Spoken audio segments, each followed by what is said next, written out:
Olá, esse é o programa Conversando com o Cardiologista e no programa de hoje o tema escolhido é esclerose múltipla.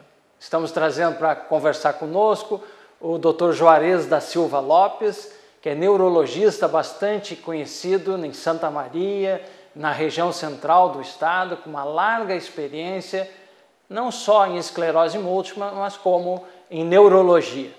Mas nos últimos tempos o Dr. Juarez tem se dedicado a essa doença que tem uma incidência elevada, uma prevalência muito grande nos tempos atuais.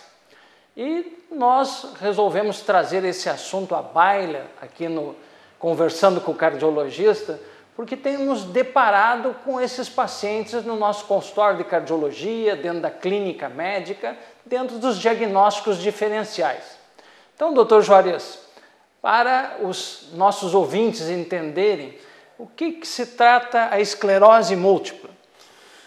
Doutor Arnoldo, esclerose múltipla é uma doença, em primeiro lugar, de jovem.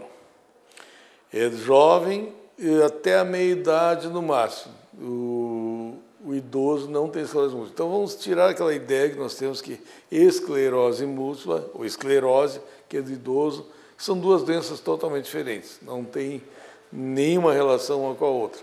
Então, a esclerose múltipla é uma doença de jovem. É uma doença autoimune. O que significa isso? Que seu próprio sistema imunológico ataca o sistema nervoso em várias situações. Então, ela é autoimune porque depende de uma atividade imunológica do teu próprio organismo que vai atacar teu próprio sistema nervoso. Essa doença, esclerose múltipla, é conhecida há centenas de anos, descrita, inclusive, no século XIX. E esta doença é a principal causa mundial de sequelas neurológicas em jovens. Principal causa não traumática. A primeira é o acidente, o trauma craniano e o trauma raquimedular. Mas, fora acidentes, a principal causa de lesão neurológica em jovens é a esclerose múltipla. Então, é algo que não é tão raro assim. É uma doença que tem uma prevalência, dito no Brasil, de 15 pacientes para cada 100 mil habitantes. Hoje isso já não é mais dessa maneira. Já podemos calcular em torno de 20 a 25 pacientes para cada 100 mil habitantes. Na Europa, por exemplo, tem países como a Suécia, que tem 500 pacientes para cada 100 mil habitantes. Nos Estados Unidos, 200 pacientes para cada 100 mil habitantes. Claro que isso aí depende de uma série de fatores, e principalmente do diagnóstico. Lá na Europa e na América do Norte tem muito mais facilidade de diagnóstico do que aqui. Então, está aumentando, nós estamos tendo uma incidência maior de pacientes portadores de esclerose múltipla? Sim, mas também está aumentando o diagnóstico.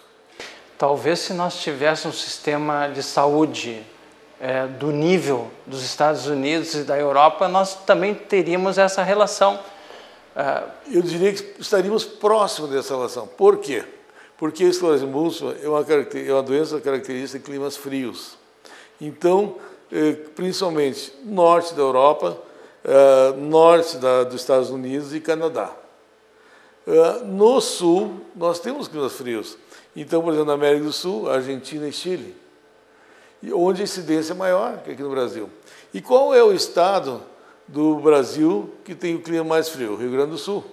Então, nós temos uma incidência muito grande, muitos pacientes com esclerose múltipla aqui também devido vamos dizer assim, a parte étnica do nosso povo, que tem muito de alemão, italiano, ou poloneses, e também o clima que ser mais frio que no resto do Brasil. Então, quanto mais se aproxima do Equador, menor o número de pacientes de esclerose múltipla. Quanto mais se afasta do Equador, maior o número de pacientes de esclerose múltipla. Na tua opinião, você colocou duas situações, né? A questão do frio, temperatura, e a questão étnica. Tu acha que é mais étnico ou é mais temperatura? Tua opinião, a tua experiência? Assim, é mais também, são as duas coisas. Para você ter uma ideia, se a pessoa que mora na Europa, e vamos imaginar de origem alemã, e até os 10 anos morou na Europa e veio morar no Brasil, ela tem mais chance de ter esclerose múltipla do que aquele que saiu com 3, 4 anos de idade e veio para o Brasil. Então, isto viver na Europa, viver num clima mais frio, também é mais importante. Existe alguma relação com pessoal que vive nessa zona de plantio de fumo, com algum veneno, alguma coisa assim? Ou nós podemos dizer, não, isso é autoimune, não tem nada a ver com esse... Existe em esclerose múltipla, como é uma doença que a gente não sabe realmente qual é a sua etiologia, existem várias teorias e as mais estapafúrdias possíveis, e toda agressão que nosso organismo sofrer pode desencadear isso aí. Por exemplo, nós podemos desencadear a esclerose múltipla com gravidez, choque elétrico, mudanças súbitas de temperatura, infecções, e por que não o fumo? Então, tu tem uma predisposição genética e tem um gatilho que pode ser isso também, né? Exato, uma predisposição Mas existem genética. outros gatilhos, né? Existem outros gatilhos. Veja que interessante. Por exemplo, na Segunda Guerra Mundial, não havia esclerose múltipla na Escócia. A Escócia era zero esclerose múltipla. Os ingleses foram até a Escócia, onde havia esclerose múltipla na Inglaterra.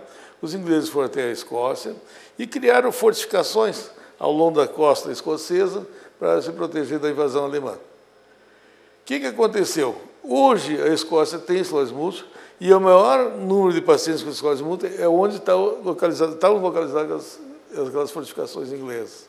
E não são pacientes ingleses, são pacientes escoceses que habitavam aquele local onde os ingleses tinham. Então, se acredita numa transmissão também viral. Quer dizer, talvez o primeiro fator, além do genético, que existe esse fator genético, eu tenho pessoas que é pai e filho, mãe e filho, irmãos, mas o fator viral, o contato com o vírus, que talvez a família, no inverno, num lugar frio, toda reunida, tenha mais chance de ter esclerose múltipla. Esse vírus não estaria no nosso corpo, esse vírus seria apenas o fator modificador do teu sistema imunológico. Ele serviria de alerta para o sistema imunológico, que depois, mais tarde, erroneamente interpretaria o sistema nervoso como sendo o vírus atacando novamente. Bem, Dr. Juarez, nós estamos chegando ao final do primeiro bloco e essa nossa conversa, bastante interessante, né? Nós vamos iniciar o próximo bloco vendo, mas como é que nós fazemos o diagnóstico? Nós falamos em epidemiologia, em quem pode aparecer esclerose múltipla, a faixa etária, mas como o neurologista faz esse diagnóstico? Como nós, médicos, desconfiamos e encaminhamos ao neurologista? Vamos ao intervalo e depois vamos saber do Dr. Juarez Lopes.